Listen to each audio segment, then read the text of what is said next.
Now you could own up to 5, yeah, 32 grand. We could own up to 5 different warehouses, and in the future, we could always buy a large warehouse and replace it with one of these mediums if we don't like it, and get some of our money back. So now that we have 2 warehouses, we could start up our source missions, and you can see here we could either source 1 crate, 2 crates, or 3 crates at a time. And although sourcing 3 crates at a time does cost more money, it is way more efficient. We could either get 1 vehicle that has all 3 crates, or get 3 different crates separately, but regardless, it will be a better mission to have. So, we're going to start up this one here and get into it. Okay. Okay.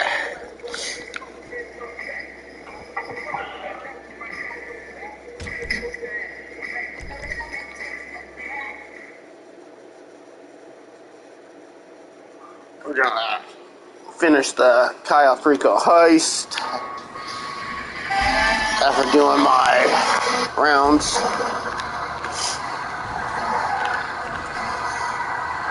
You know the drill.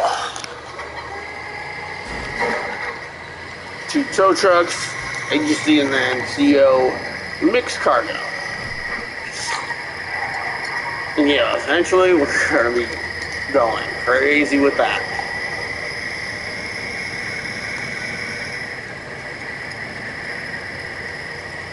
And then we'll probably take a look at the auto shop.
Almost here?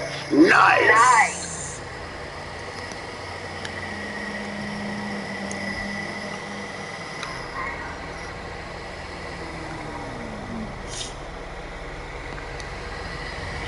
Yeah, we're easily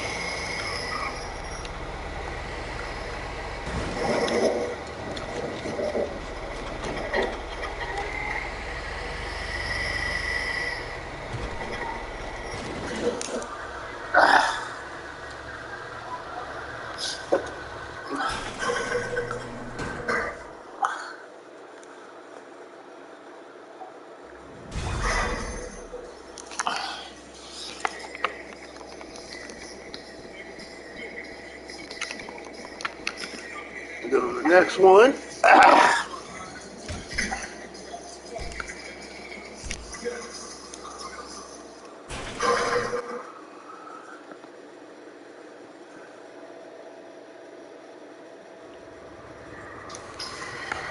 type of person you are. Oh, hell no.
I'm gonna get that tail.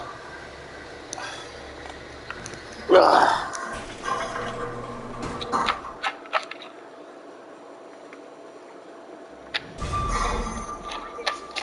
Okay. Perfect.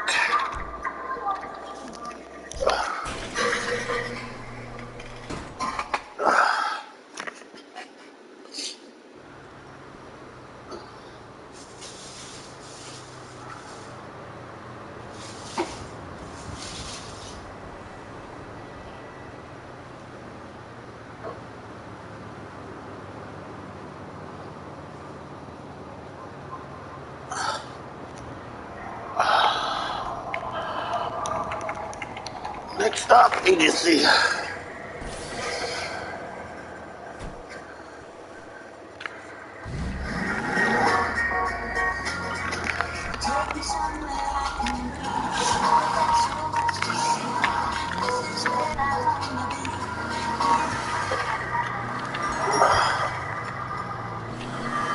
You fucking idiot!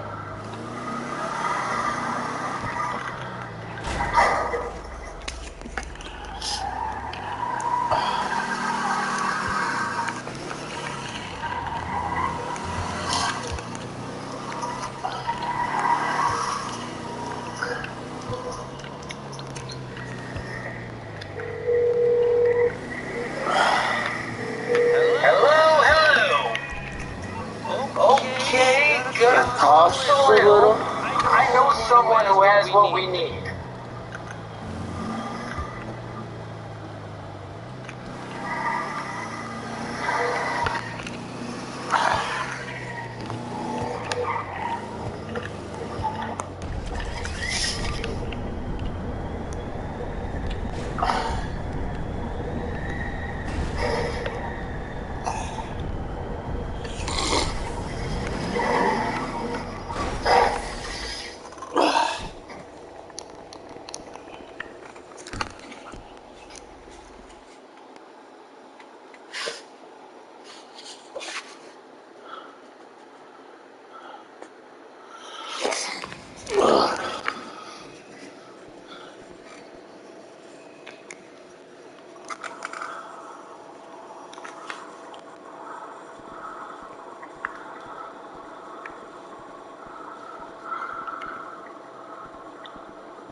What you carrying lately?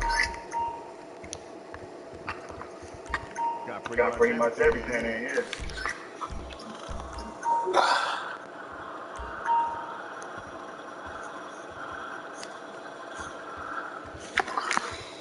Yeah, I wasn't that close to Frank's coming up, but I knew him a little. Always had respect for the dude. I mean, man, we went our separate ways for real. Now here we are.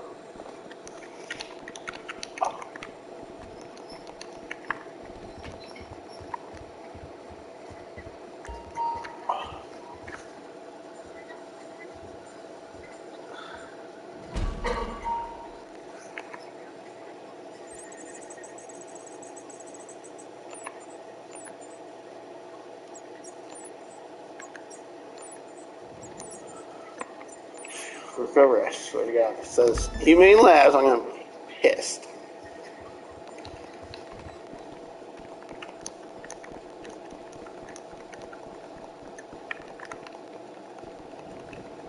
Anything I can do for you, boss?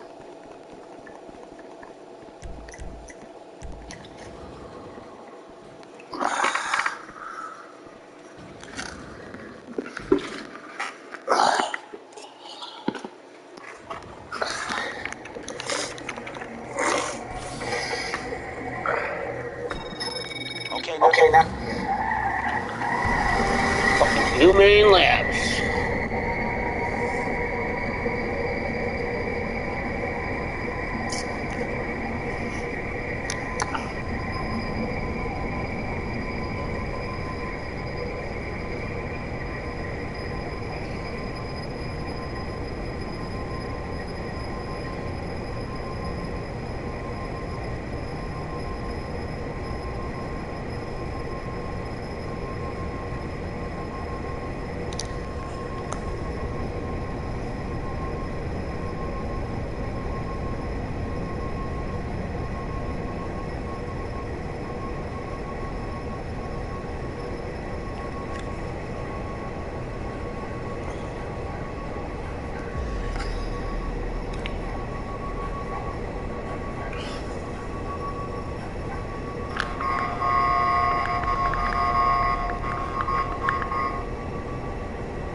Do my newest patent,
Whatever.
Too safe. Good Good shit. shit.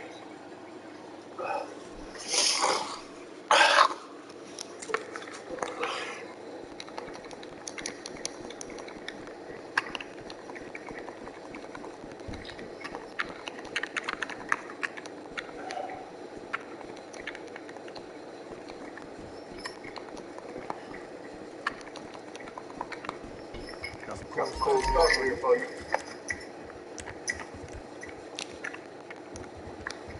So what So you what looking you for? looking for? Stay Stay strapped. trapped.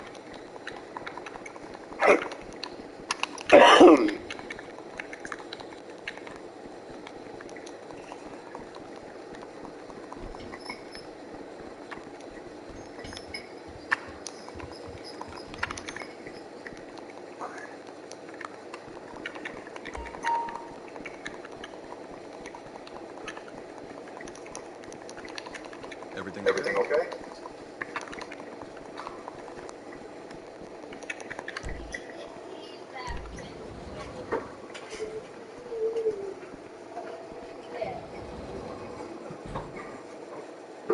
Yes. So it's next week it goes out. Oh, no. Come here. Oh, no. Alright, now I'm gonna let you go.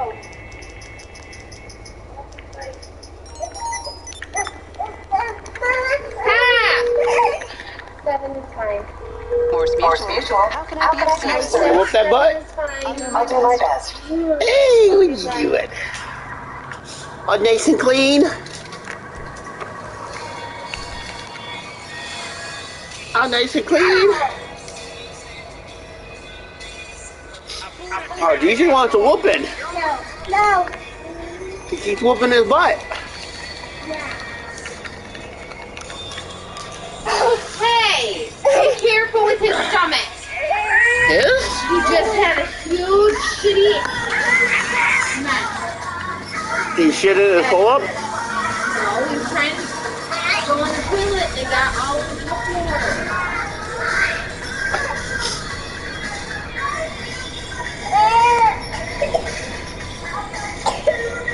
You got me sick. No. Yes, you did. No. You got me sick by coughing on me, not covering your mouth.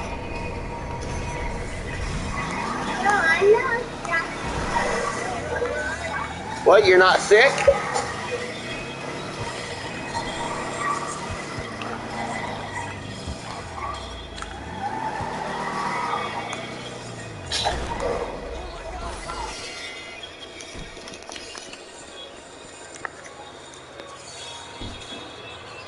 Bless you. What up, chicken? Oh, and then you're a mouse. No. You're mousy. No. Then you're a Homo sapien. No. Oh, okay. You heard him. He said he's not. And he's no son of mine. I only give birth to Homo sapiens. You don't give birth to anything. Okay, I only create Homo sapiens. How about that? Is that better? Come on, Elvis. No!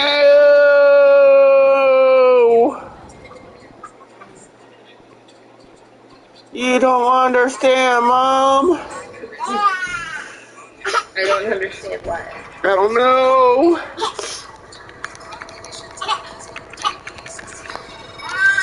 What's that say? No. That's up, right? We got it all loaded up and tied down. It's on the flatbed right outside the warehouse for you to take down to the dock. Should be an easy trip, but you never know. Yeah, you never know.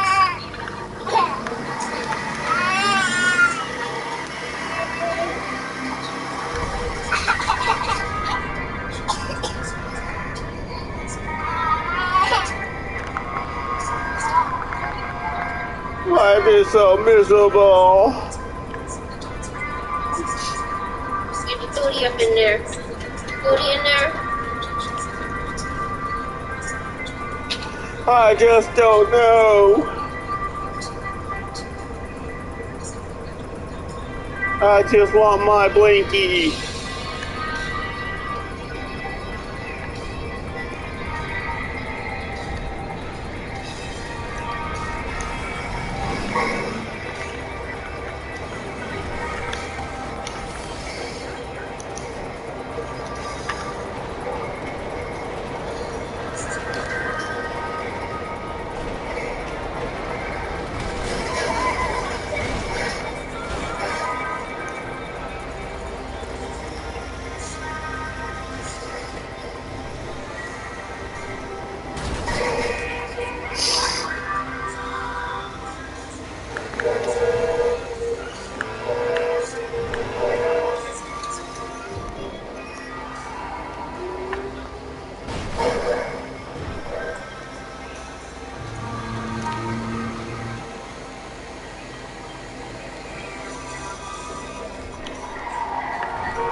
Roscoe, I'm gonna get that tail. I'm gonna get that tail. Roscoe, gonna get that tail. Hey, get some relief. A little bit, I'm gonna get that tail. You can get that tail. Get that tail.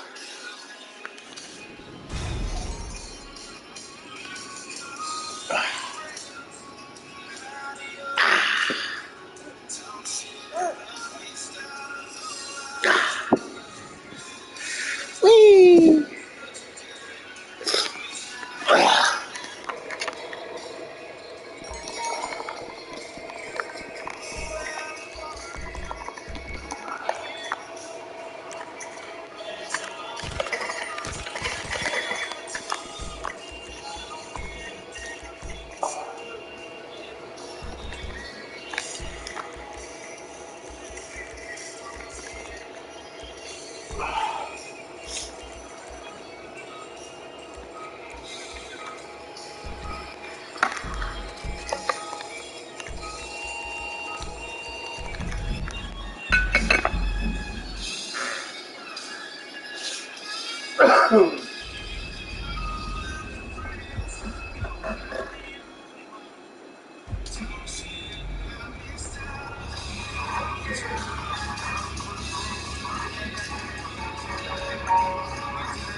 Because it seems like my second trip behind me, you're going to be second book.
Alright,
Bust it. Hey!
Let's see what he has for us in the room this time.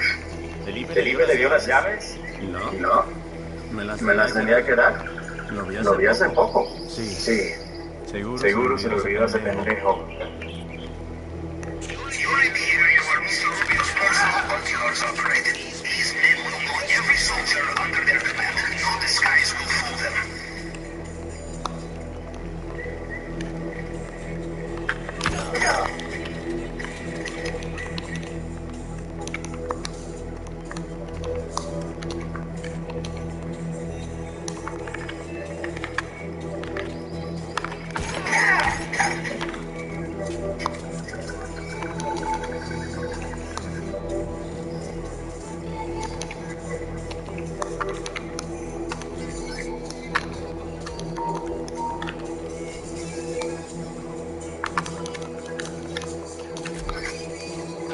It would be wrong not to check the safe, I think.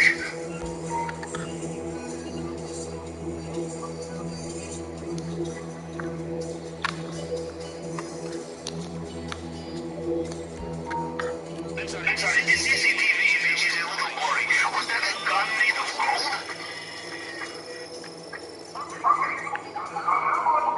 You're on the scanner. The story from the head of cybersecurity will find partial prints left on the scanner. You just have to cycle through them to match them up to the target print.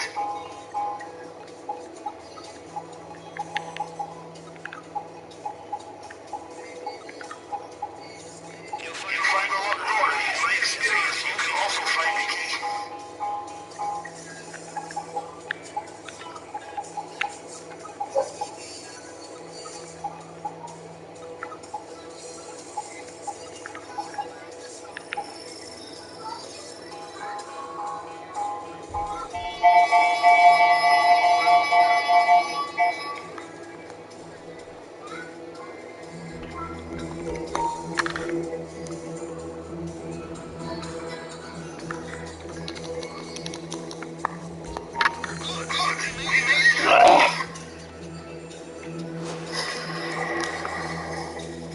Stinky tequila.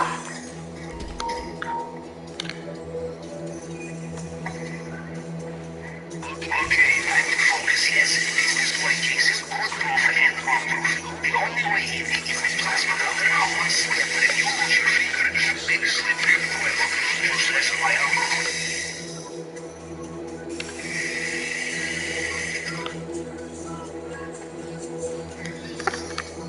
You know, there is something about coming all this way to steal a bottle of booze. It speaks to me now. It's very deep.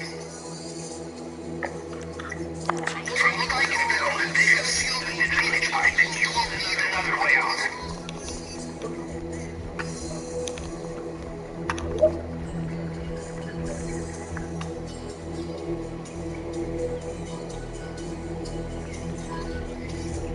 Heads up. Fresh guards inbound.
Thank you.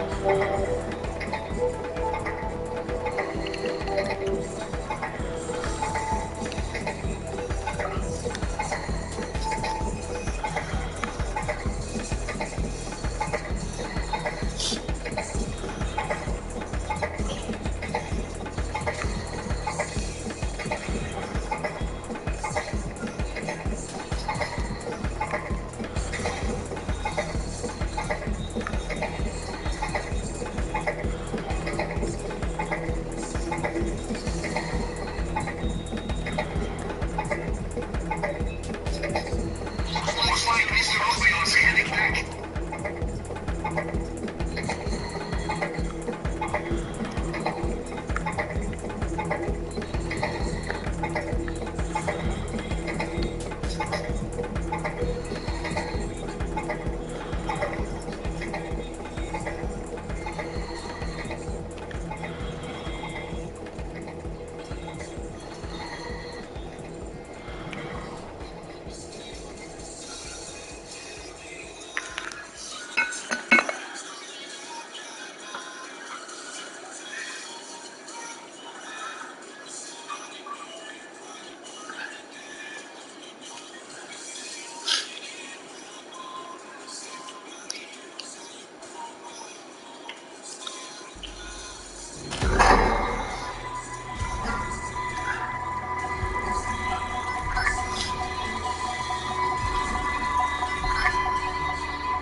All goes well, I do it again.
Hey, I haven't seen you at the Epsilon training. You okay?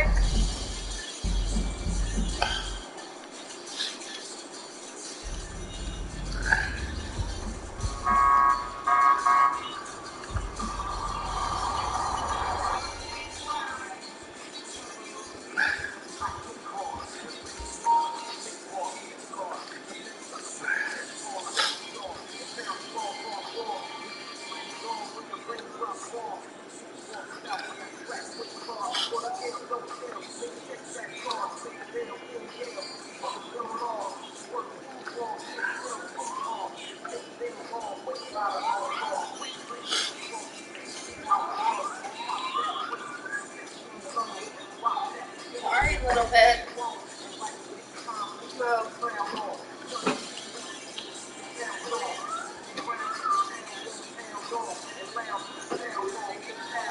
Gonna get that tail.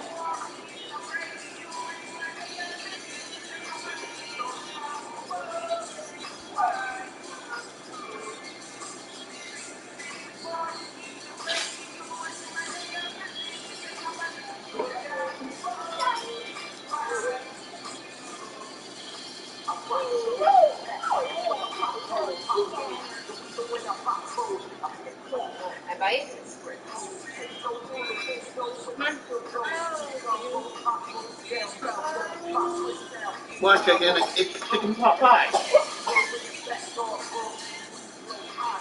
No, you can't drink my portal juice. Mommy, I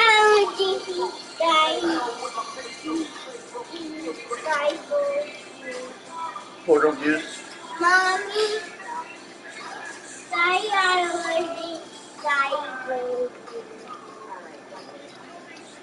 Hey, Mom. Daddy can't drink it. You can only drink the Daddy. I can drink it. Mommy, I'll drink it. You're gonna drink it? It's mine. It's yours. No, it's not that. It's not Dad's. It's yours. Mommy, Mom. Oh,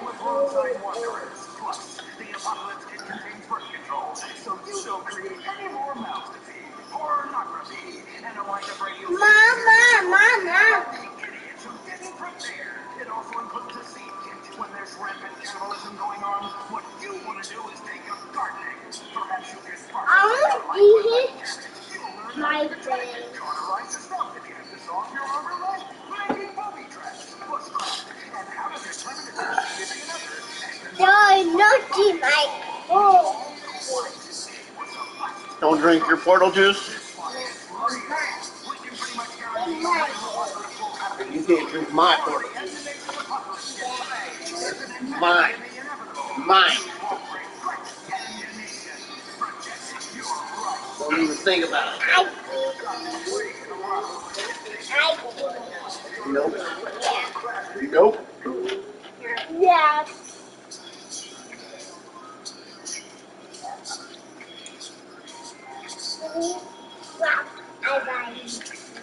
You love me? You love me? Where's my hug? Do I get a huggy? Where's my hug? You a hug for me?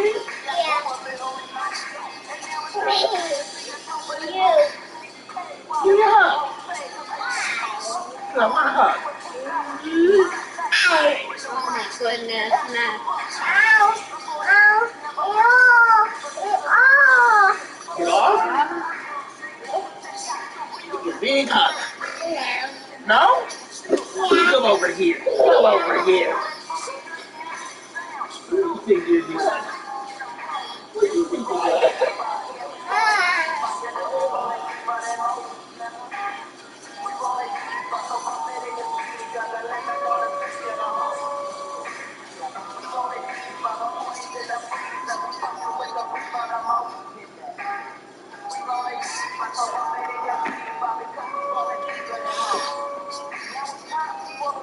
Give me a hug.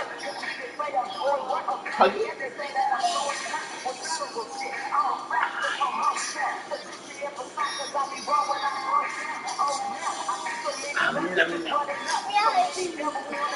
Don't eat you?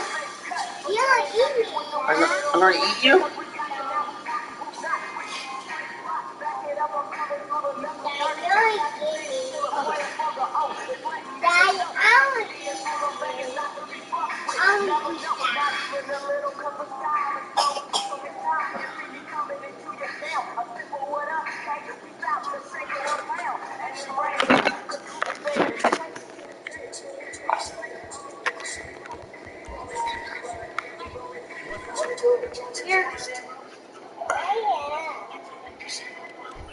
You still hungry?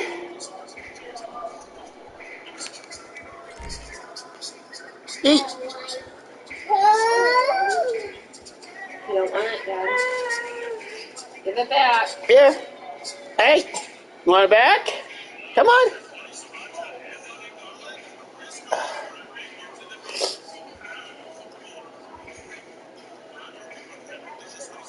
Come on. Come on.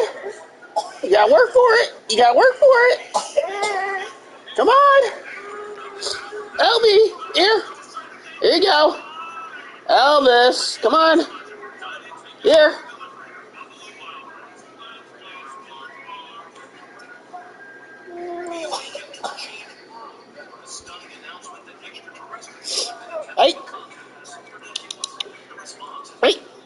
You want your drink?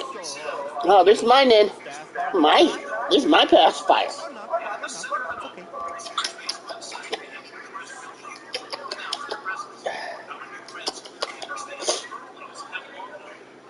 Website makes it real. Take it easy.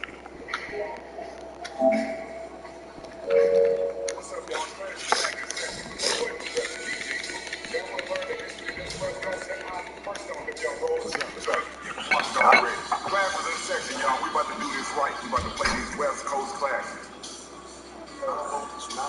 I'm a straight five.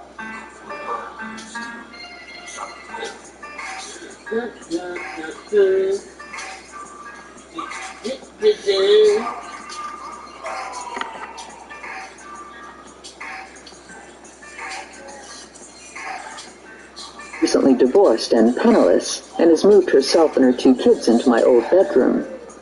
Before the divorce and the move back to Jersey, Valerie was living in Southern California, where she had limited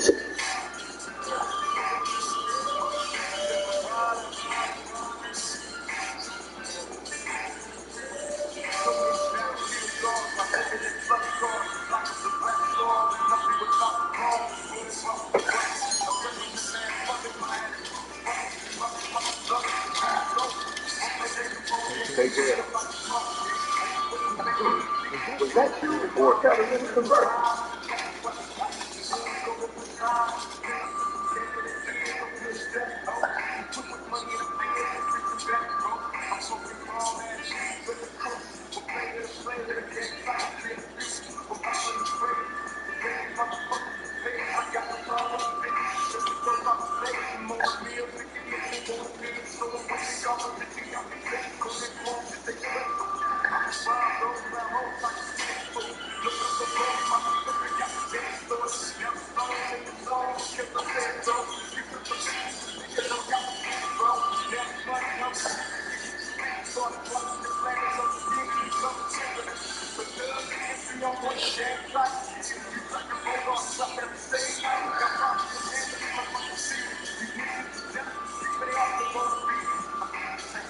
Later.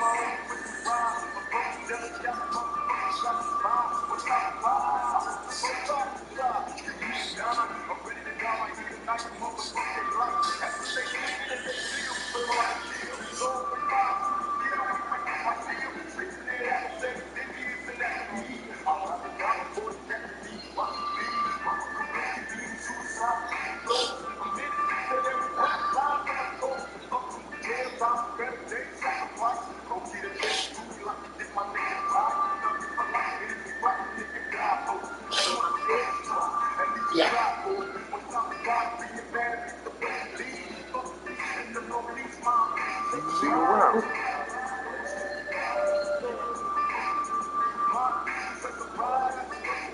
You know how long it takes the mall to get one something?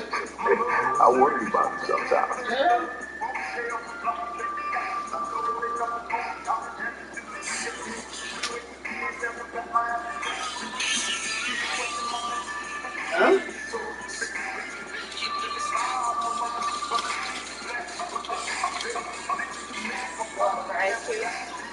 I already ate it.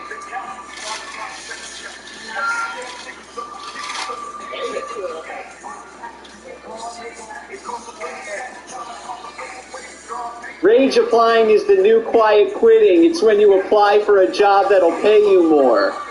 What's wrong with that? You're just using the word rage to make it sound bad. Employees aren't clocking out to go to the bathroom in a new trend called Satan shitting. People are allowed to apply to other jobs. Oh no, you're right. You owe your undying loyalty to the company that's underpaying you because they let you have a potluck last week. I say click submit on as many LinkedIn applications as you want. No one's reading them anyway. I swear to God, we're going to see articles in the future like young people aren't volunteering for the Hunger Games anymore thanks to a terrifying new TikTok phenomenon called wanting to live. When I was your age, Rage, I already owned a house. Yeah, because it cost $6. Your down payment couldn't buy a Frosty at an airport Wendy's today. The last time houses were actually affordable was when college degrees were actually useful. Have you doom-scrolled Zillow lately? I don't know if that's the price of a house or if the realtor's cat walked across the computer and sat on the zero key. The only way to own a house now is to patiently wait for Mr. Beast to give you one. By the time I was your age, by the time I'm your age, the sun will have exploded. So who needs a house? Rage applying is if you want to get up to Time when I thought Amish people. What do you do if you go to the bookstore? What about the time he threw away his Halloween costume? Well, yeah, because he was going to dress as some girl scientist. Madam Curie? Oh, I didn't know she was Madam. Mom, he was still going to get beat up for wearing that dress. Didn't you sit on his head while he tried to watch Star Trek? Oh, yeah, but that was hilarious. That is pretty hilarious. Look, I mean, I always looked out for him at school. I drove him everywhere. I apologized to people when he was rude. I've done all that. I've also removed all the red balloons from his Lucky Charms because they weren't Irish enough. All right, so you know what I'm talking about. And has he ever thanked you? Not in so many words. Or any words. Would it kill him to actually say it? No. No, it wouldn't kill him. Leonard, you know how I got the money to open up my first store? I busted my ass for it. Because all the extra money that we had to go to Sheldon. So he could go to college and he could go study in Germany. And you know what he's never said to me? Dankeschön? It's thank you in German. Do you need me to sit on your head? Nope. After all my sacrifices, guess which kid my mom is the most proud of? If it makes you feel any better, my mom's most proud of Sheldon, too. So. Leonard, you want a beer? What about the time he threw away his Halloween? What's a console we hardly ever see? I'd say there are a few that are a possibility, but one really stands out. Over here in this section, here's one of them. The Master System from Sega. There's another right down here.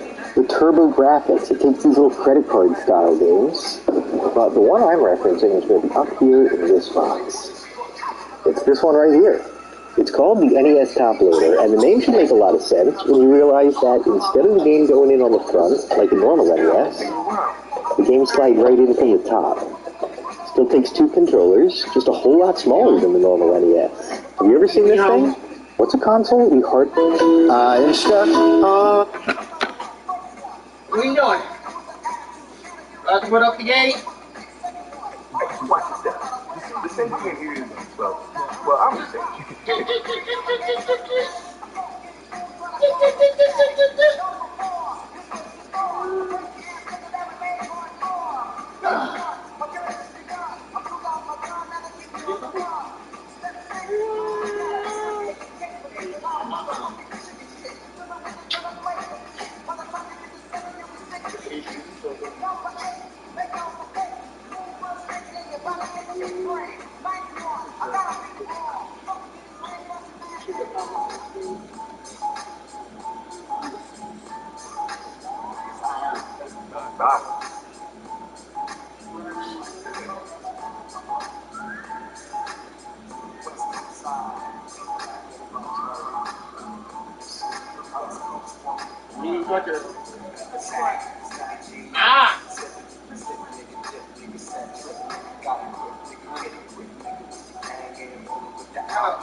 My first word was win.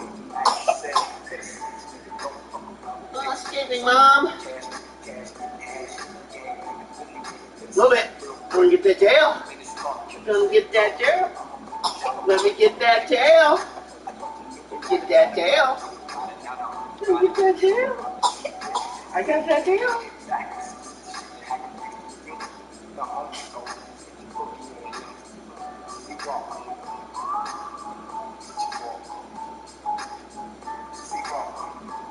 Take care.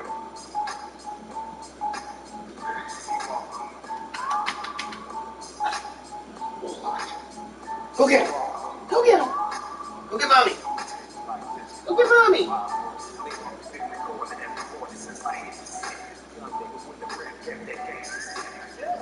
Go get Mommy. What? Really? Got I think I need to see him walk up there, walk right past you. That's my responsibility to bring him back down? Come here.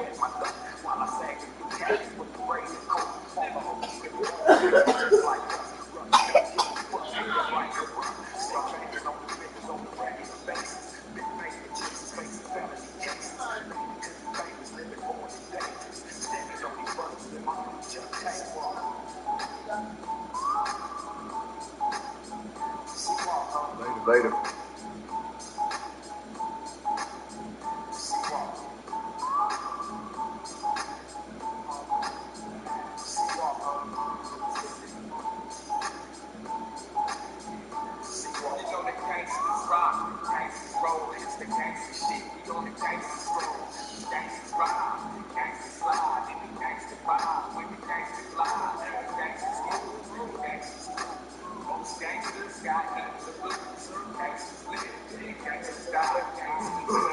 Was that you or a catalytic converter?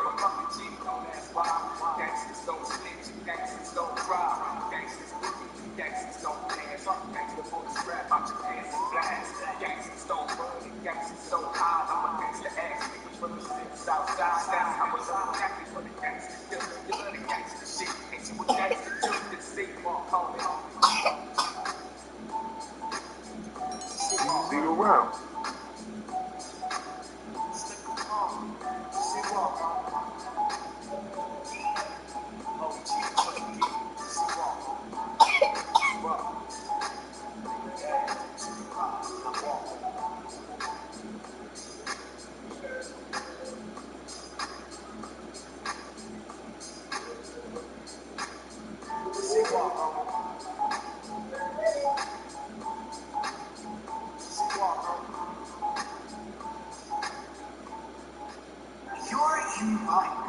You know how long it takes the mall to get money something.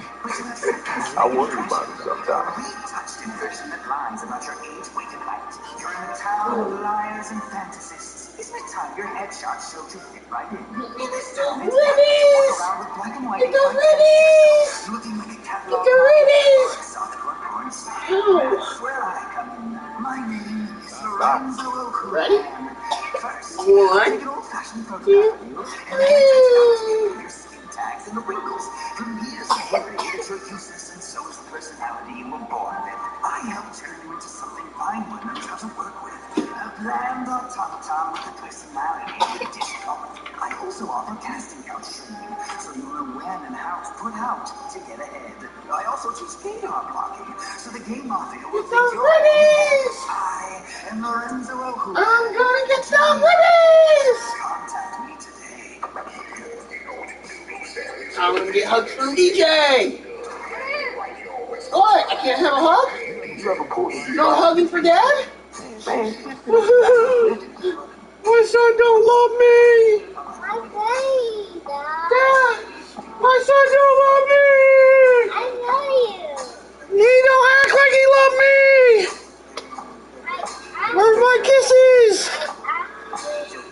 Where's my kissy? Where's my kissies?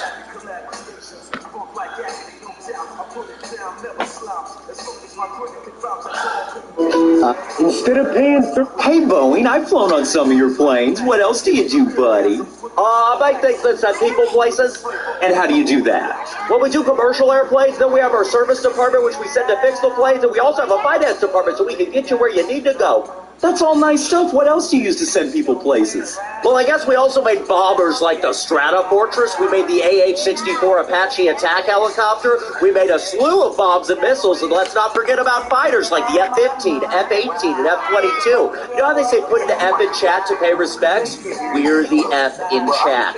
Boeing, stop. But we also have a cool experimental division called Phantom Works, which sounds like a James Bond villain named it. We're working on an unmanned fighter jet. How cool is that? Boeing, why did you make the rocket hog from Halo? I don't know. Thought it was neat. But Boeing, where does this send people? Heaven. Hey, Boeing, I thought you'd never ask.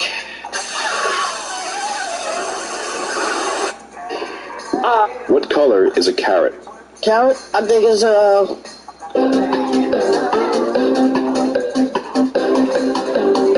Hey, Bunky, lunch is whack today, bro. I'm gonna make a cheesy man wheezy when we get in from yard. You think you want one?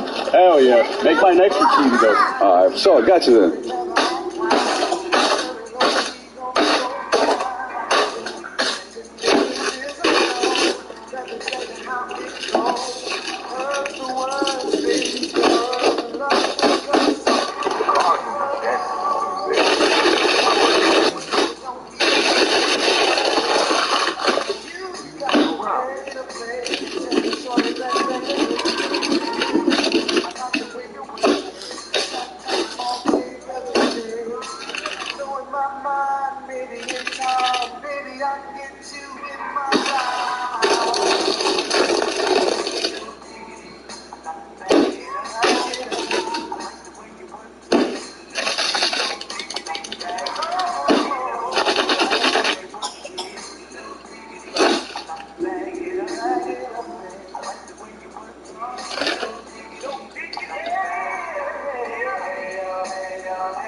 Boston! Boston! Hey, you could actually power the entire United States with 100 miles, 500 miles of solar. Really? Yeah. So you can just pick some dead spot that you fly over. Which there are plenty. Cover that sucker up with solar panels and charge the whole country. Absolutely. 24/7. We need batteries, but yes. Yeah. Wow. Yeah, it's not hard. I mean, meaning it's very feasible. In fact, the sun is converting over 4 million tons of mass to energy every second. And it's no maintenance. That thing just works. We have a giant fusion reactor in the sky. That is the sun. The sun is literally a nuclear reactor in the sky. Yeah. You can actually power... Do women need men? No. Why don't you think women need men? First of all, here's a GTA 5 tip that all new...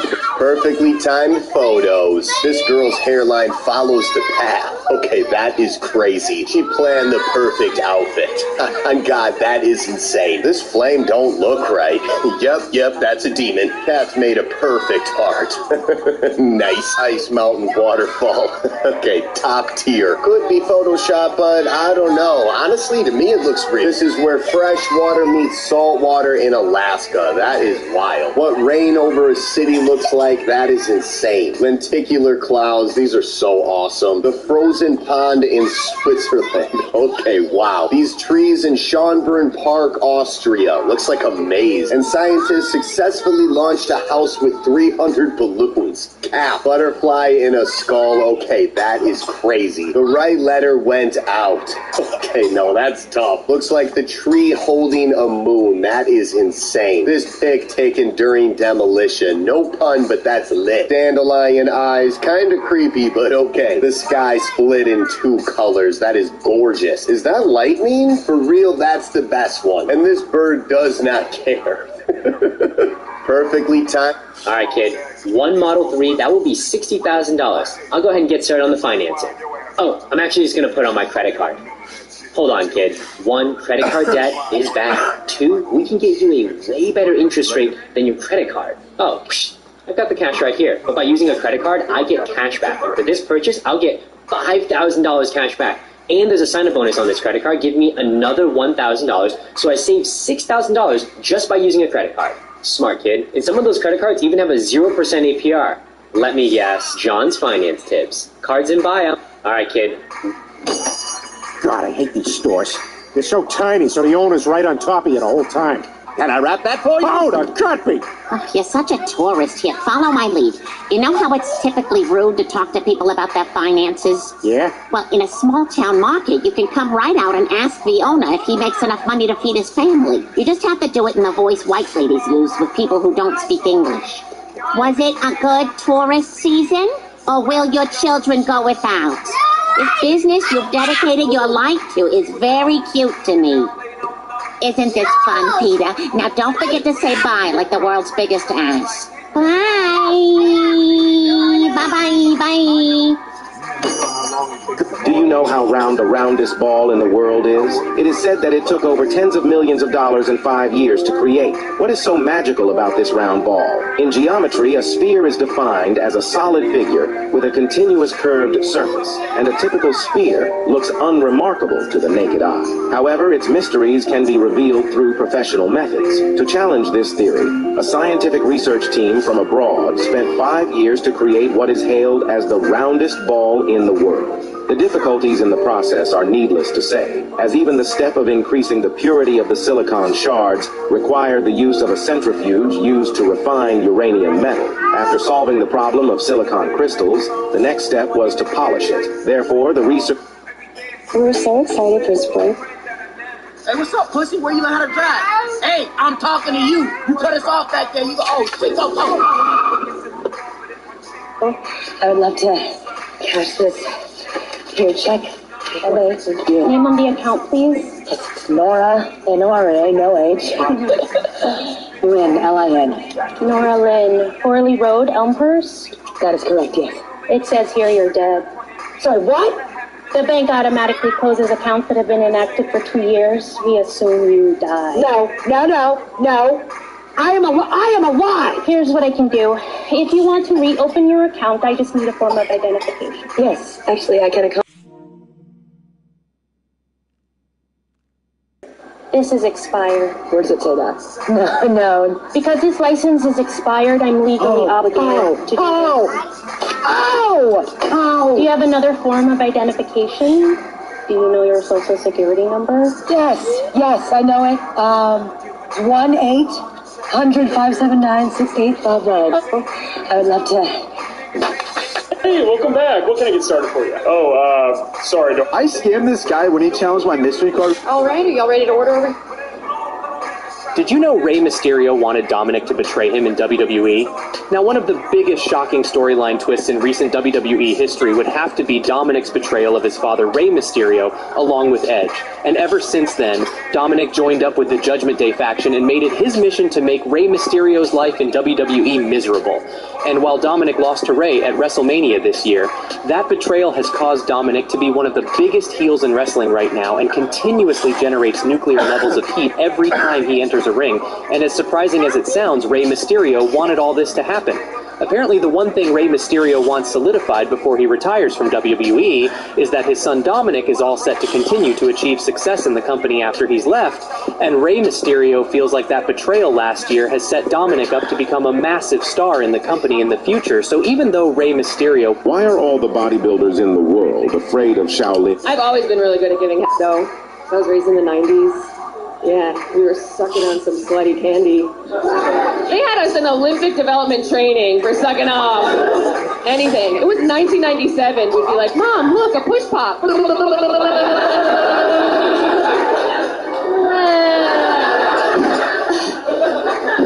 my face.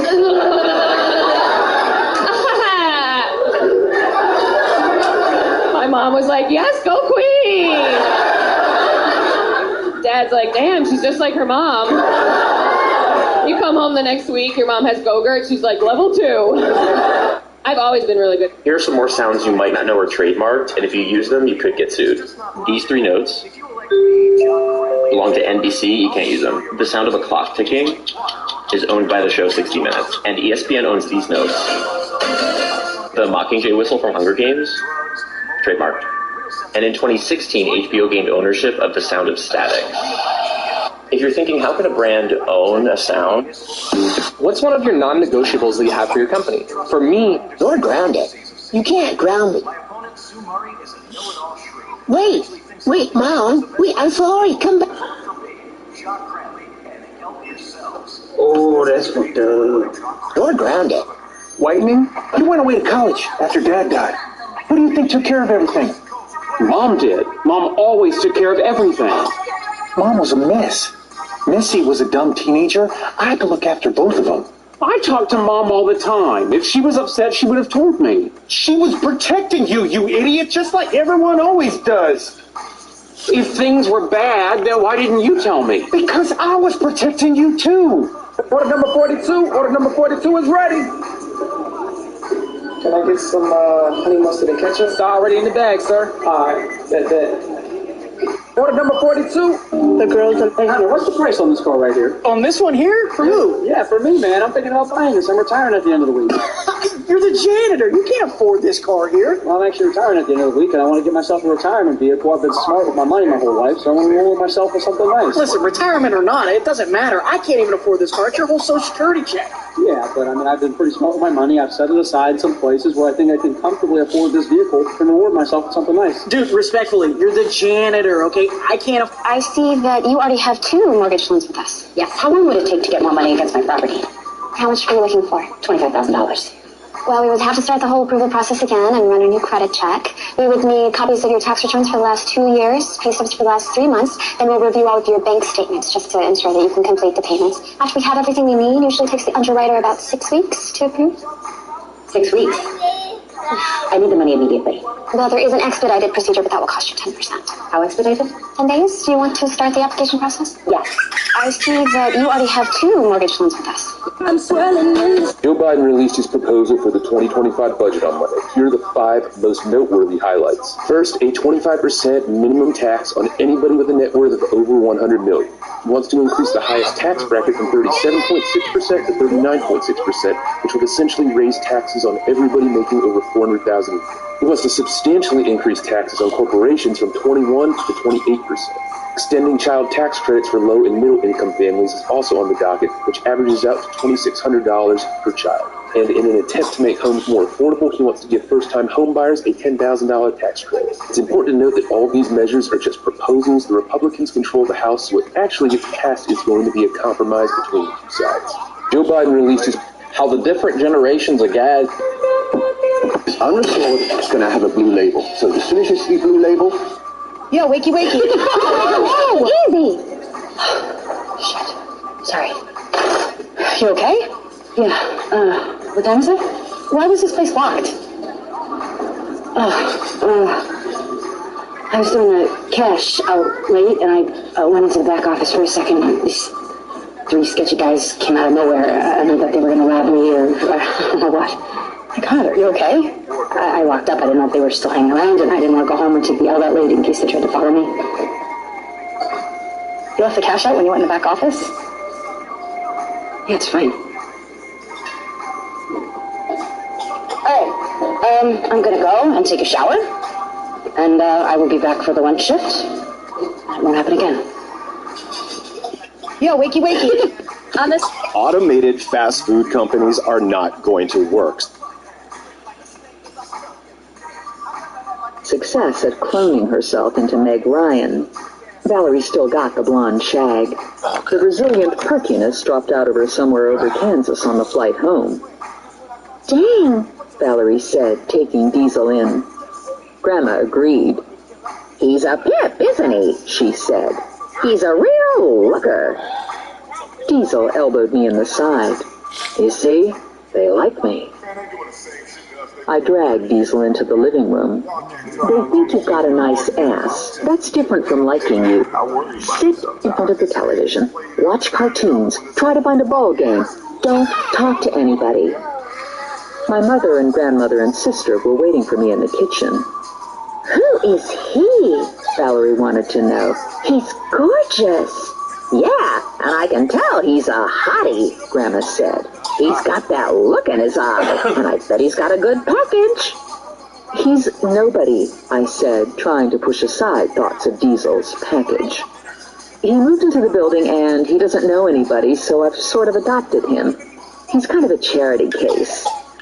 Valerie got serious. Is he married? I don't think so, but you don't want him. He's not normal.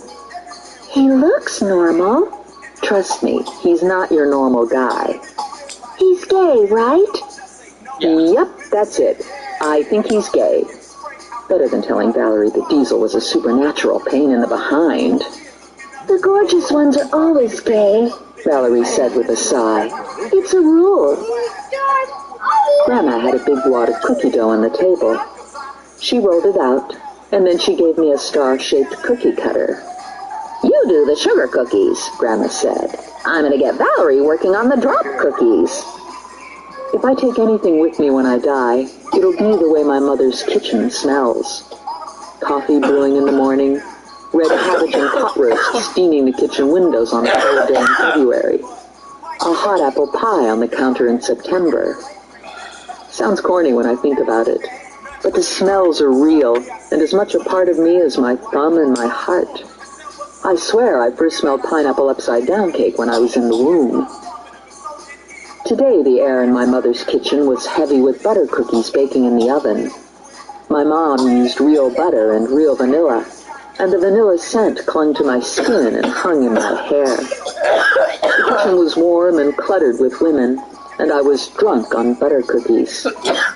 It would be a perfect moment, if only there wasn't a space alien sitting in the living room watching television with my dad. I stuck my head out the kitchen door and looked through the dining room to Diesel and my dad in the living room. Diesel was standing in front of the Christmas tree, a scrawny 5-foot-tall spruce set into a rickety stand. 4 days to Christmas, and already the tree was dropping needles. My father had placed a green and silver foil star at the balding top of the tree. The rest of the tree was ringed with colored twinkle lights and decorated with an assortment of ornaments collected over the lifetime of my parents' marriage. The rickety stand was wrapped in white cotton batting that was supposed to resemble snow. A village of aging cardboard houses had been assembled on the cotton batting. Valerie's kids, 9-year-old Angie and 7-year-old Mary Alice, had finished the tree off with gobs of tinsel. Angie is the perfect child and is often mistaken for a very short 40-year-old woman. Mary Alice has had a long-standing identity problem and is usually convinced she's a horse. "Nice tree," Diesel said. My father concentrated on the television screen. My father knew a loser tree when he saw one, and this was no prize winner. He'd cheaped out as usual, and he'd gotten the tree from Andy at the mobile station. Andy's trees always looked like they were grown next to a nuclear power plant. Mary Alice and Angie had been watching television with my father. Mary Alice tore her attention away from the screen and looked up at Diesel. "Who are you?" she asked. "My name's Diesel," he said. "Who are you?" I'm Mary Alice, and I'm a beautiful Palomino. And that's my sister Angie. She's just a girl. You aren't a Palomino, Angie said. Palominos have golden hair, and you have brown hair. I can be a Palomino if I want to, Mary Alice said. Cannot, can to, cannot. I closed the kitchen door and returned to the cookie cutting. "There's a toy store in the Price Cutter Strip Mall in Hamilton Township," I said to my mother and grandmother. "Do either of you know anything about it?" "I never saw a toy store there," Grandma said. "But I was shopping with Tootie Frick last week, and we saw a store with a toy soldier on the door. I tried the door, but it was locked, and there weren't any lights on inside. I asked someone about it, and he said the store was haunted. He said last week there was an electrical storm inside the store with thunder and everything." I transferred a raw cookie dough star from the table to the cookie sheet. "I don't know about the haunted part, but the place is supposed to be a toy store. The guy who owns it has failed to appear for a court date, and I haven't been able to find him. Supposedly he makes some of his own toys, and he has a workshop somewhere, but I haven't been able to get an address for the workshop. When the bail bonds office opened tomorrow morning, I'd have Connie, the office manager, run a cyber search on Claus. I could also check to see if Claus was on the books for electric and water at a location other than his house and his store. "You're gonna have to pick the pace up here," Grandma said. "We still gotta put the frosting on these cookies. And we got the filled cookies to make yet, and the cream cheese snowballs. I can't be doing this all day because I gotta go to a viewing tonight. Lenny Yellyneck is laid out. He was a member of the Moose Lodge, and you know what that means." My mother and I looked at Grandma. We were clueless. "I give up," my mother said. "What does that mean?" "There's always a crowd when there's a moose laid out. Lots of men. Easy pickings if you're a market for a stud, Mother." My mother was mixing cookie dough in a big bowl. She looked up, spoon in hand, and a Squabble Fairy slid off the screen and popped onto the floor. Of course. I've already got my stud muffin all picked out, Grandma said. I met him at Harry Harper's viewing week before last. It was a real romantic meeting. My stud muffin just moved into the area. He was driving around trying to find a business associate, and he got lost. So he went into Steve's funeral parlor to ask for directions, and he bumped right into me. He said he bumped into me on account of he has vision problems, but I knew it was fate. All the little hairs on my arm stood up the second he knocked me down. Can you imagine? And now we're practically going steady. He's a real honey. He's a good kisser, too. Makes my lips tingle. You never said anything, my mother said. I didn't want to make a fuss, what with Christmas on top of us. I thought it was sort of cool that Grandma had a stud muffin, but I didn't really want to make her image of Grandma as a good kisser. The last time Grandma brought a man home to dinner, he took his glass eye out of the table and set it alongside his spoon while he ate. I had some success at eliminating senior stud muffin thoughts. I was having less success at eliminating thoughts of Diesel. I was worried he was in the living room deciding who in my family should be beamed up to the mother ship. Or maybe he wasn't an alien. Or both. Maybe he was Satan. Except he didn't smell like fire and brimstone. His scent was more yum. Okay, probably he wasn't Satan. I went to the kitchen door and did another look out. The kids were on the floor transfixed by the television. My father was in his chair, sleeping. No Diesel. Hey! I shouted to Angie. Where's Diesel? Angie shrugged. Mary Alice looked around at me and also shrugged. Dad! I shouted. And ran out. Out. He said he'd be back by dinner time. Out? As in out for a walk? Or out as in out of body? I looked up at the ceiling, hoping Diesel wasn't hovering above us like the ghost of Christmas past. Did he say where he was going? Nope. Just said he'd be back. My father's eyes closed. End of conversation. I suddenly had a scary thought. I ran to the front foyer with the spatula still in my hand. I looked out the front door, and my heart momentarily stopped. The CRV was gone. He took my car. Damn, damn, damn! I went outside to the sidewalk and looked up and down the street. Diesel! I yelled. Diesel! No response. Big deal man of mysterious talents can open doors, but can't hear me calling him. I just got to thinking about today's paper, Grandma said when I returned to the kitchen. I was looking at the lawn ads this morning, thinking I could use a job if the right thing turned up, like being a bar singer. Anyway, I didn't see any ads for bar singers, but there was an ad in there for toy makers. It was worded real cute, too. It said they were looking for elves. The paper was on the floor beside my father's chair. I found the paper and read through the want ads. Sure enough, there was an ad for toy makers, elves preferred. A phone number was given. Applicants were told to ask for Lester. I dialed the number and got Lester on the second ring. Here's the thing, Lester, I said. I got this phone number out of the paper. Are you really hiring toy makers? Yes, but we're only taking toy makers of the very highest caliber. Elves? Everyone knows they're the top of the line, toy makers. Are you taking on anyone other than elves? Are you a non-elf looking for a job? I'm looking for a toy maker, Sandy Claus. Click. Disconnect. I redialed and someone other than Lester answered. I asked for Lester and was told Lester wasn't available. I asked for the job seeker interview location, and this resulted in another disconnect. I didn't know we had elves in Trenton, Grandma said. Isn't that something?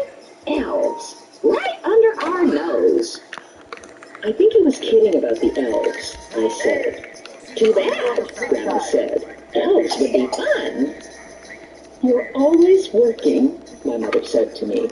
You can't even bake Christmas cookies without making phone calls about criminals. Loretta Krakowski's daughter doesn't do that. Loretta's daughter comes home from the button factory and never thinks about her job. Loretta's daughter handmade all her own Christmas cards. My mother stopped mixing dough and looked at me wide-eyed and fear-filled. Did you send out your Christmas cards? Oh my God, Christmas cards. I forgot all about Christmas cards. Sure, I said. I sent them out last week. I hoped God and Santa Claus weren't listening to me good. My mother blew out a whoosh of air and made the sign of the cross. Thank goodness. I was afraid you forgot again. Make a note. Buy some Christmas cards. By 5 o'clock, we were done with the cookies, and my mother had a tray of lasagna in the oven. The cookies were in cookie jars and cookie tins, and some were stacked high on plates for instant eating. I was at the sink washing the last of the baking sheets, and I felt the skin prickle at the back of my neck. I turned and bumped into Diesel. You took my car, I said, jumping back. You just drove off with it. You stole it. Jill, I borrowed it. I didn't want to disturb you. You were busy with the cookie making. If you had to go somewhere, why did you just pop yourself there, like you popped into my apartment? I'm keeping a low profile. I save the popping for special occasions. You're not really the spirit of Christmas, are you? I could be if I wanted. I hear the job's up to grabs. He was wearing the same boots and jeans and jacket, but he'd substituted a brown sweater for the stained thermal. Did you want him to change? Home is far away. He playfully twirled a lock of my hair around his finger. You ask a lot of questions. Yeah, but I'm not getting any answers. There's a chubby little guy in the living room with your dad. Is that your boyfriend? That's Albert Klein. He's Valerie's boyfriend. I heard the front door open, and seconds later, Morelli sauntered into the kitchen. He looked first to me, and then to Diesel. He extended his hand to Diesel. Joe Morelli, he said. Diesel. They spent a moment measuring. Diesel was an inch taller and had more bulk. Morelli wasn't someone you'd want to meet in a dark alley. Morelli was all lean, hard muscle and dark, assessing eyes. The moment passed. Morelli smiled at me and dropped a feather-like kiss on the top of my head. Diesel was an alien or something, I said to Morelli. He appeared in my kitchen this morning. As long as you didn't spend the night, Morelli said. He reached around me to a cookie tin, removed the lid, and selected a cookie. I kept my eyes to Diesel and caught him smiling. Morelli's pager buzzed. He checked the readout and swore to himself. He used the kitchen phone, staring at his shoes while he was talking. What a good sign. The conversation was short. I have to go, Morelli said. Work. Will I see you later? Morelli pulled me out to the back stoop and shut the kitchen door behind us. Stanley Kaminsky has just been stuck into an industrial waste barrel. It was sitting in the alley behind that new Thai restaurant on Sumner Street. Apparently it had been sitting there for days and was attracting flies, not to mention some local dogs and a pack of crows. He was muscle for Blue Two Toes, so this is going to get ugly. And if that isn't bad enough, there's something screwy going on with the electric grid. There have been power outages and pockets all over Trenton, and they all of a sudden correct themselves. Not a big deal, but it's making a mess of the traffic. Morelli turned his head to look through the glass pane into the kitchen.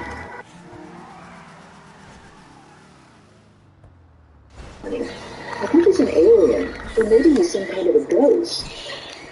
Morelli felt my forehead. Are you running a fever? Have you fallen down again? I'm fine. Pay attention. The guy popped into my kitchen. Yeah, but everyone Gonna get that tail. Not like this. He really popped in. Like he was laying down or something. Okay. Morelli said. I believe you. He's an alien. Morelli dragged me tight against him, and he kissed me. Into the kitchen. How'd that go? Me? How can you believe me? I don't take up all the room. You go around telling people I'm an alien, and they're eventually going to lock you up in the booby hatch. And just for the record, I'm not an alien, and I'm not a ghost. Vampire? A vampire can't enter a home without an invitation. This is too weird. It's not that weird, Diesel said. I can do some things most people can't do. Don't make more of it than it is. I don't know what it is. Diesel's smile returned. At precisely 6 o'clock, we sat down to the table. Isn't this nice? Grandma said. It feels like a party. I'm squished. Mary Alice said. Horses don't like when they're squished. There's too many people at this table. I've got room, Albert Klein said. I can pick my fork up and everything. My father already had lasagna on his plate. My father always got served first, with the hope that he'd be busy eating and wouldn't jump up and strangle Grandma Nazar. Where's the gravy? He asked. Where's the extra sauce? Angie carefully passed the bowl with the extra marinara sauce to Mary Alice. Mary Alice had a hard time getting her hooves around the bowl. The bowl wobbled in midair and then crashed onto the table, setting loose a tidal wave of tomato sauce. Grandma reached across the table to grab the bowl, knocked over a candlestick, and the tablecloth went up in flames. This wasn't the first time this had happened. Yo, fire! Tom yelled. Fire, fire! We're all gonna die! My father looked up briefly, shook his head like he couldn't believe this was actually his life, and returned to shoveling in his lasagna. My mother made the sign of the cross, and I dumped a pitcher of ice water into the middle of the table, putting an end to the fire. Diesel grinned. I love this family. I just love this family. I didn't really think we were going to die, Clown said. Have another slice of lasagna, my mother said to Valerie. Look at you, you're all stone bones. That's because she throws up when she eats, Grandma said. I have a virus, Valerie said. I get nervous. Maybe you're pregnant, Grandma said. Maybe you got the morning sickness all day long. Clown went white and fell off his chair, crash onto the floor. Grandma looked down at him. They don't make men like they used to. Valerie clapped her hand to her mouth and ran out of the room, up the stairs to the bathroom. Oh, my mother God, my mother said. Clown opened his eyes. What happened? You fainted, Grandma said. You went down like a sack of sand. Diesel got out of his chair and helped Clown to his feet. Way to go, stud, Diesel said. Thank you, Clown said. I'm very good. It runs in the family. I'm tired of sitting here, Mary Alice said. I need to gallop. You will not gallop, my mother yelled at Mary Alice. You're not a horse. You're a little girl, and you'll act like one or you'll go to your room. We all sat stunned, because my mother never yelled. And even more shocking, my mother, having put her time in with me, the original space cadet, never made an issue of the horse thing. There was a moment of silence, and then Mary Alice started bawling. She had her eyes scrunched tight and her mouth wide open. Her face was red and blotchy, and tears dripped off her cheeks onto her shirt. Christ, my father said. Somebody do something. Hey, kid, Diesel said. What do you want for Christmas this year? Mary Alice tried to stop crying, but her breath was coming in gulps and hiccups. She scrubbed tears off her face and wiped her nose with the back of her hand. I don't want anything for Christmas. I hate Christmas. Christmas is poopy. There must be something you want, Grandma said. Mary Alice pushed her food around on her plate with her fork. There's nothing. And I know there's no Santa Claus, too. He's just a big, fat fake. No one had an immediate response. She caught us by surprise. There was no Santa Claus. How crappy is that? Diesel finally leaned forward on his elbows and looked across the table at Mary Alice. This is the way I see it, Mary Alice. I can't say for sure if there's really a Santa Claus, but I think it's fun to pretend. The truth is, we all have a choice to make, and we can believe in whatever we want. I think you're poopy too, Mary Alice said to Diesel. Diesel slid his arm across my shoulders and leaned close, his breath warm against my ear. You were smart to choose a hamster, he said. Valerie returned to the dining room in time for dessert. It's an allergy, she said. I think I'm lactose intolerant.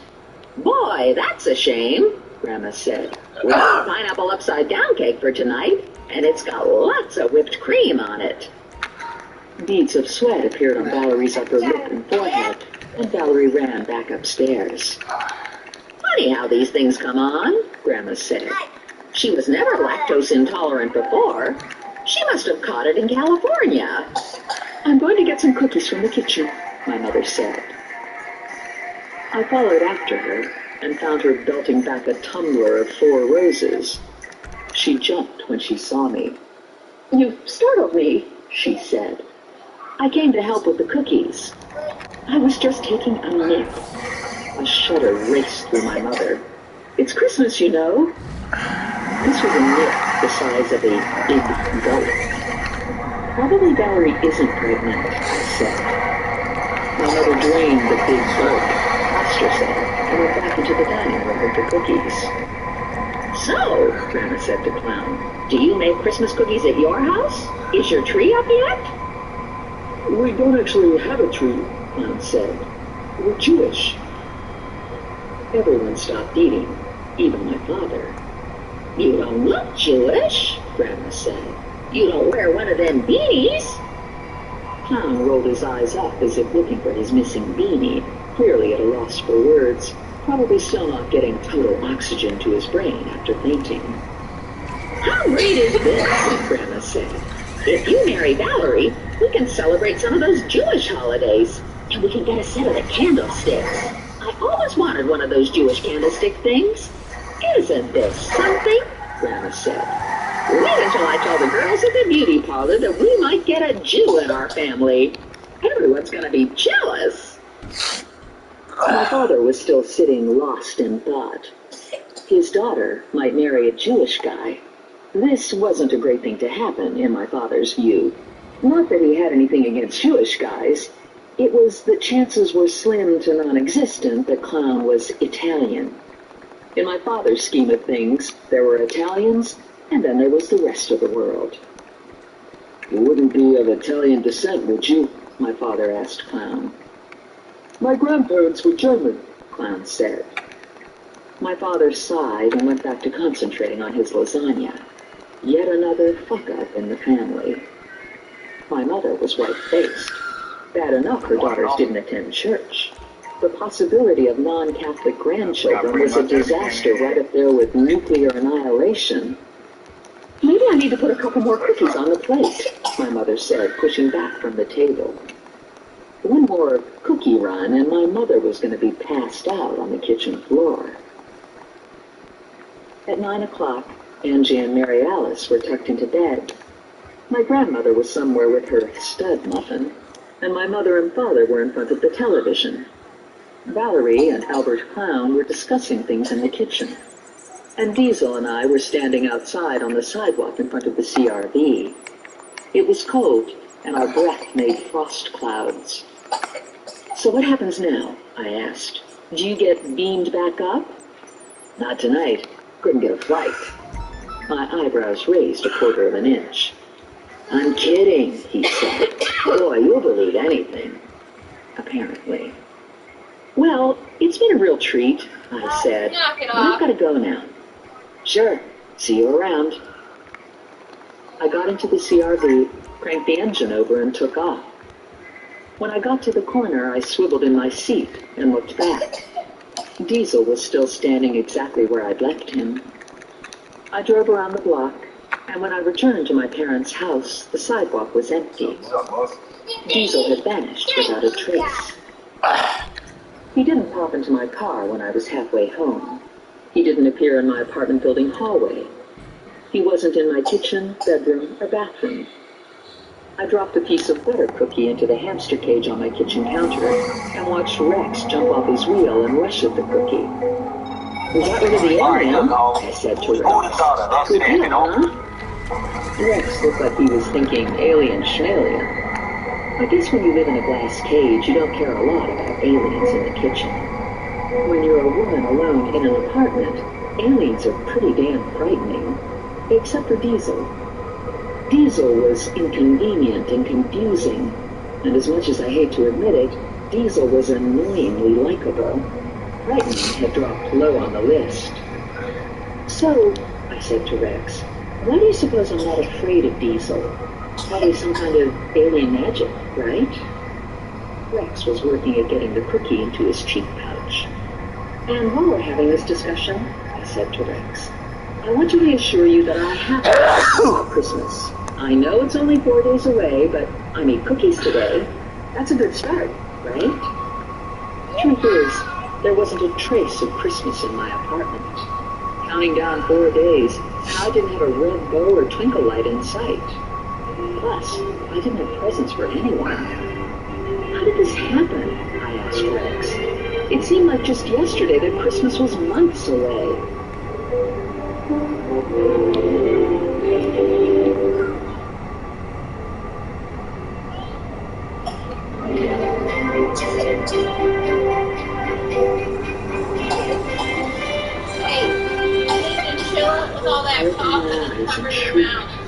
Diesel was standing beside my bed, staring down at me. I grabbed the sheet and pulled it up to my chin. What? How? I asked.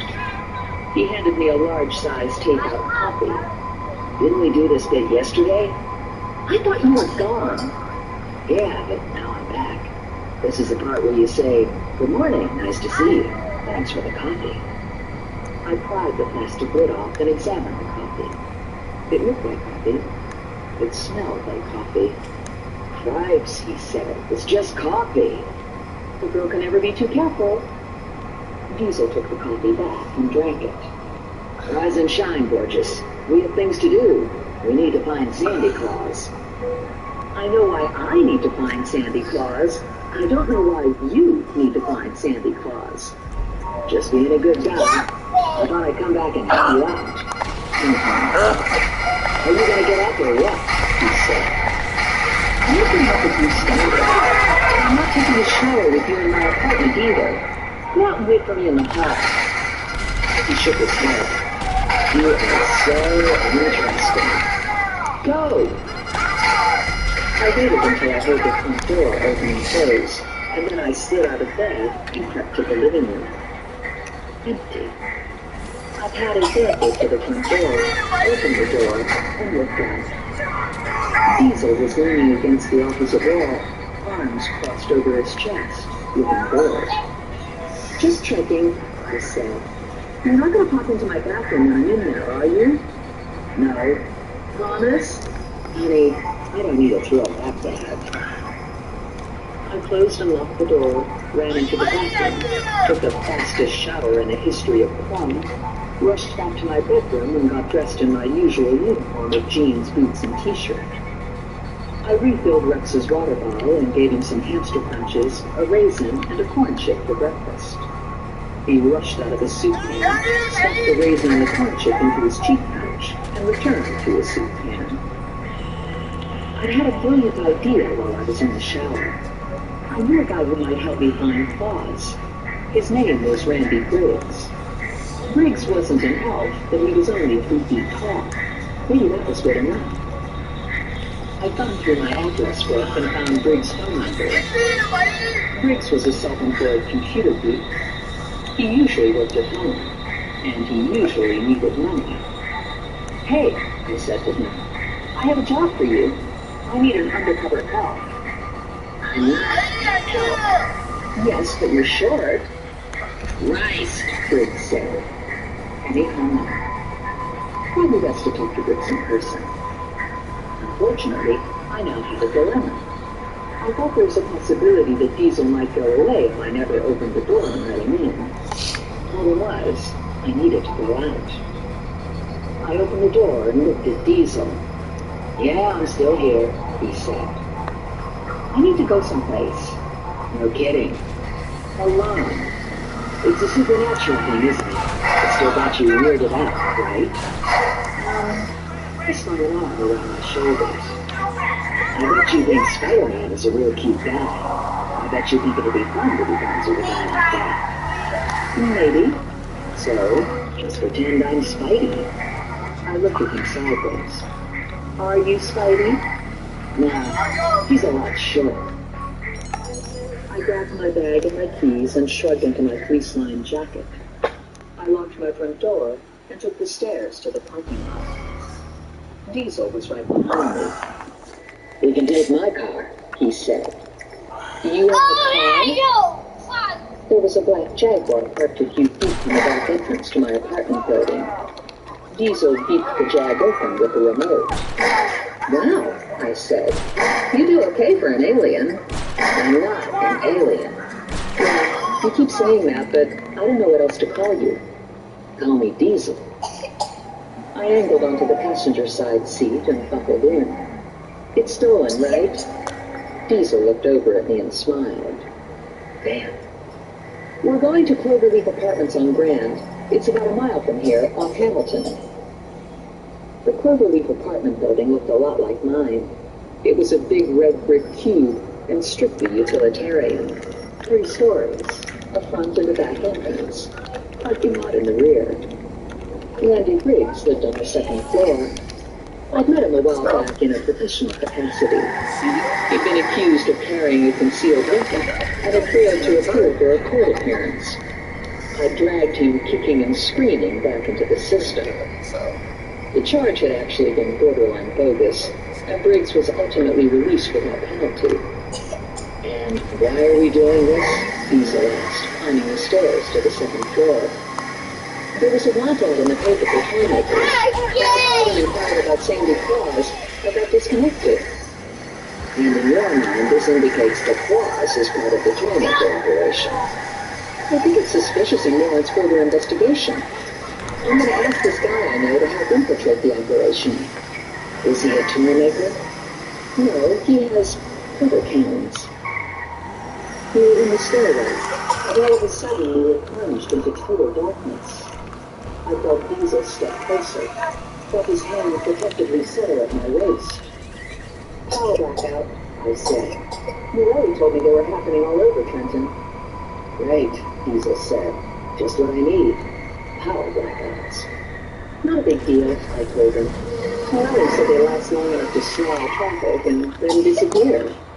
"Princess, it's a bigger deal than you could possibly imagine." I had no idea what he meant by that, but it didn't sound good.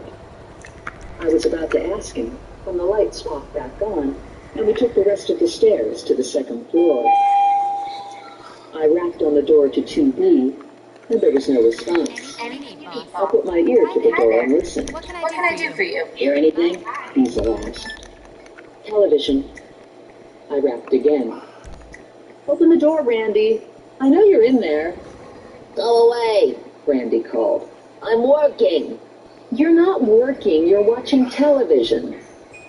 The door was wrenched open, and Randy glared out at me. "What?" Diesel looked down at Randy. "You're a midget." Hey, "No shit, shit. you wanted to move the stuff today, right? I just We got it all loaded up on the midget with flatbed no right round up outside the political warehouse. left. Only thing left is just to take it down to the dump. And watch your back. I hear there's some players in town almost Randy was holding a suitcase, and he whacked Diesel on the knee with it. "Don't mess with me, wise ass."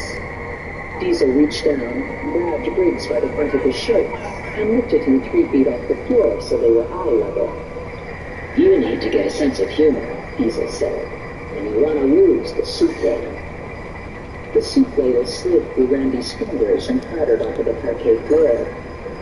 "So you don't want to be called a little dude," Diesel said. "What do you want to be called?" "I'm a little person," Randy said, feet dangling in the air. Diesel grinned at Randy. "Little person? That's the best you can do?"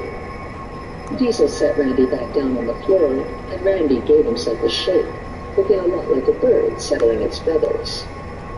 "So," I said, "now that we have that straightened out, Briggs looked at me.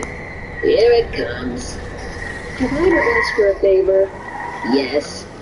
Okay, but I saved your life. My life would have been in danger in the first place if it wasn't for you. All I want is for you to pose as an elf. Diesel gave a snort of laughter. I cut my eyes to him, and he squelched the laughter down to a grin. I am not an elf, Briggs said. Do I have pointy ears? No. Do I wear shoes that turn up on the ends? No. Do I enjoy this humiliation? No, no, no. I'll pay you for your time. Oh, Briggs said. That's different. I handed the ad over to Briggs. All you have to do is answer this ad. Probably you don't even have to say you're an elf. Probably you could just tell him you're qualified. And then when you go for the job interview, keep your eyes open for a guy named Sandy Claus. He's FTA. Give me a break. Santa Claus is FTA? How about the Easter Bunny? Is the Easter Bunny FTA too? I flashed the photo of Sandy Claus at Briggs, and I spelled the name for him. I gave Briggs my card with my cell phone and pager number. And I left, not wanting to overstay my welcome, not wanting to give him time to change his mind. I looked over at Diesel's knee when we were in the car. Are you okay? Yeah, he hits like a girl. Someone needs to show him how to swing a soup with her. Chapter 3. Connie Rizzoli manages my cousin Vinny's bail bonds office. Connie is a couple years older than me. She has big hair, big boobs, and a short fuse, and she could probably kick my butt from here to downtown Trenton. Good thing for me, Connie never feels compelled to kick my butt, since Connie and I are friends.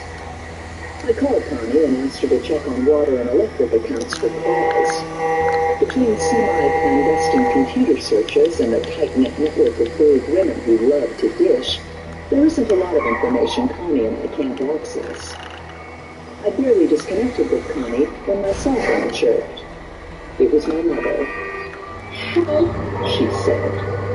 I could hear a lot of hysterical shouting going in the background. What's going on? Valerie took one of those home pregnancy tests, and now she's got herself locked in the bathroom. Don't worry about it. She'll come out when she gets hungry. It's our only bathroom.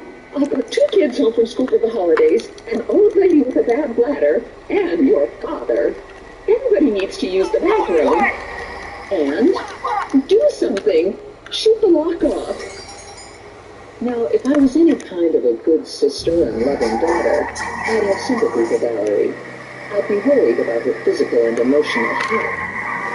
The ugly truth is, Valerie was always the perfect child, and I was the kid who had the skin knee, consistently flunked spelling, and lived in La La Land. My entire childhood was an out-of-body experience. Even as adults, Valerie had the great marriage and gave birth to 2 grandchildren. I had the marriage from hell that ended before my father got the wedding reception paid off. So I like my sister and wish her well, but it's hard not to smile once in a while now that her wife is in the toilet. Uh-oh, Diesel said. I'm not sure I like that smile. It sort of slipped out. Actually, I need you to help me with a domestic problem. I need a lock opened. Someday I should show you some of my other skills. Oh boy. It's never good when a man starts talking about his skills. What? Before you know it, you're in the garage watching a power tool demonstration. And after all the power tools are red, there's only one tool left to haul out of the box. Someday a study should be done on the effect of testosterone production in the presence of a brain cell. Everyone was huddled outside the bathroom when I got to my parents' house. Mary Alice was You thirsty? and the rest of my family You want a drink? pacing and yelling and banging on the door. Hey, you want a Pretty drink? amazing, Diesel said Come to me. here. I'm always knocked out by the way a family can be at the upper end of dysfunction and insanity and still work so well as a unit. Do you want me to open the door? No. I was afraid they'd all rush in and someone would get trampled in the stampede. I went downstairs to the kitchen and out the back door. There was a small roof over the back stoop, and the roof butted up to the bathroom window. When I was a kid, I used to sneak out the bathroom window to hang with my friends. Give me a boost up, I said to Diesel. I'll bring her out through the window. Then you can open the door. Diesel laced his fingers together. I put my foot in his hands, and he lifted me to roof level. I scrambled onto the roof and glanced down at him. He was impressively strong. Could you stop a runaway freight train? I asked. Probably not a freight train. That would be Superman. I looked in the window at Valerie. She was sitting on the toilet lid, staring at the little test strip. She looked up when I knocked. Open up, I said. It's cold out here. She pressed her nose to the window and looked out. Are you alone? I'm with Diesel. She looked down to the ground, and Diesel waved to her. It was a goofy little finger wave. Valerie opened the window, and I climbed inside. What's going on? I asked. Look at my test strip. Maybe it made a mistake. It's the fifth time I've taken the test. They keep coming out positive. I'm pregnant. I'm goddamn pregnant. Albert Clown got me pregnant. Didn't you take precautions? No, I didn't take precautions. Look at him. He looks like a loaf of yeast bread just before you bake it. He's soft and white and totally without substance. Who would have thought he'd have sperm? Do you know what this poor kid will look like? Valerie wailed. It'll look like a dinner roll. Maybe this isn't so bad. I thought you were all anxious to get married. I was anxious to get married, not to get pregnant. And I don't want to marry Clown. He lives with his mother, for God's sake. And he makes no money. He's a lawyer. He chases ambulances down the street. He might as well be a German shepherd. It was true. Clown was having a difficult time getting his practice established and had resorted to listening to the police band. A woman has choices these days, I said. Not in this family. Valerie was pacing and waving her arms. We're Catholic, for Christ's sake. Yeah, but you never go to church. It isn't like you have religion. You know what's left when the religion goes away? Guilt. Guilt never goes away. I'm stuck with the goddamn guilt for the rest of my life. And what about Mom? I even mention abortion and she'll be crossing herself until her arm falls off. Don't tell her. Tell her the strip was negative. Valerie stopped pacing and looked at me. Would you get an abortion? Whoa, me? I took a beat to think about it. I don't know, I said. I'm having a hard time relating. The closest I've come to childbirth is buying a hamster. Fine, Valerie said. Suppose Rex was never born. Suppose the mommy hamster had an abortion, and Rex was bagged up along with the dirty kennel bedding in the breeder hamster cage. Sharp pain to the heart. And when you put it that way, it's all his fault, Valerie said. I'm going to find him. I'm going to track him down, and I'm going to maim him. Clown? No, my dog-turd ex-husband. If he hadn't run off with a babysitter, this never would have happened. We were so happy. I don't know what went wrong. One minute we were a family, and the next thing I know, he's in the coat closet with the babysitter. Open up! Grandma yelled from the other side of the door. I gotta go. Lock yourself in some other room. Just because you had the baby doesn't mean you have to marry Clown, I said. Although I actually thought Valerie could do a lot worse than Albert Clown. I liked Clown. He wasn't a big, handsome, super cool guy, but he tried hard at everything. He was nice to Valerie and the girls, and there seemed to be genuine affection between them all. I wasn't sure anymore what made a good marriage. There had to be love, of course, but there were so many different kinds of love, and clearly some love was more enduring than others. Valerie and I thought we'd found the loves of our lives, and look where that took us.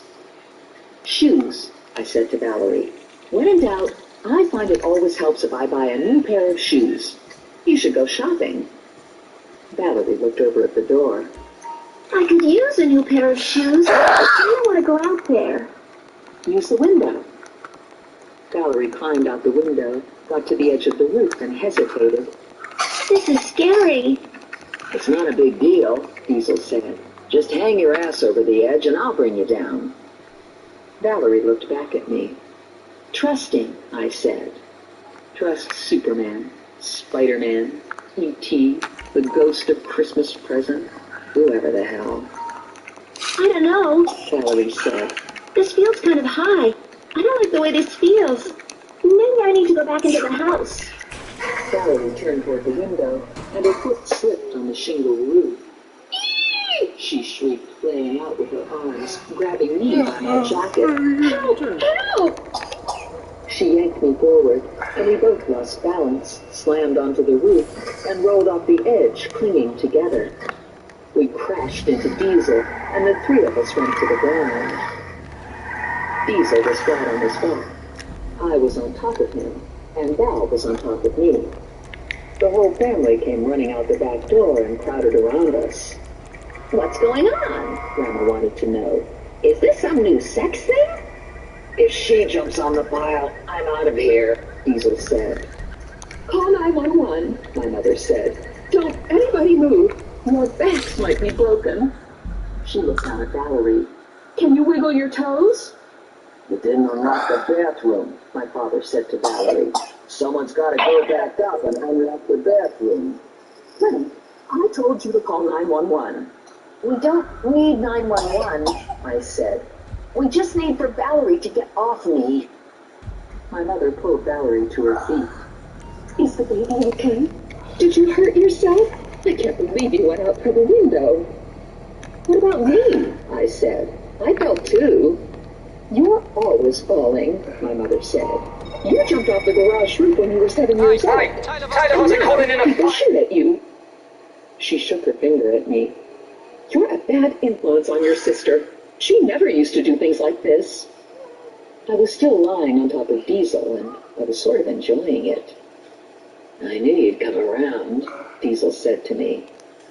I narrowed my eyes. I had not come around. My pager buzzed at my waist. I rolled off Diesel and checked the readout. It was Randy Briggs. I got to my feet and went into the house to use the phone, while Diesel went upstairs to unlock the bathroom door. My father followed Diesel to the bathroom. Women, my father said. There's gotta be a better way. I was waiting at the door when Diesel came down. Randy's got a job interview, I said. He's on the road. I have the address. What about the shopping? Valerie asked. You have to shop by yourself, I said. I have to find Sandy Claus. And why aren't you working? I don't want to see Albert. I don't know what to say to him. I'm lost, Diesel said. What's Albert got to do with working? He's Valerie's boss. This is like watching daytime television, Diesel said. Look at you, my mother said to me. It's almost Christmas and you're not wearing anything red. She took a Christmas tree pin off her shirt and attached it to my jacket. Have you bought your tree yet? She asked. I haven't had time to get a tree. You have to make time, my mother said. Before you know it, your life will be over and you'll be dead. And then what? You have a tree, I said. Why can't I use yours? Boy, you don't know much, my grandmother said. Diesel was standing back on his heels, hands in his pockets, smiling again. Go to the car, I said to Diesel, and stop smiling. It's Christmas time, Okay. Diesel said. Everybody smiles at Gonna have to close game in 2.5 hours. My mother said. Let me pack you a bag for lunch.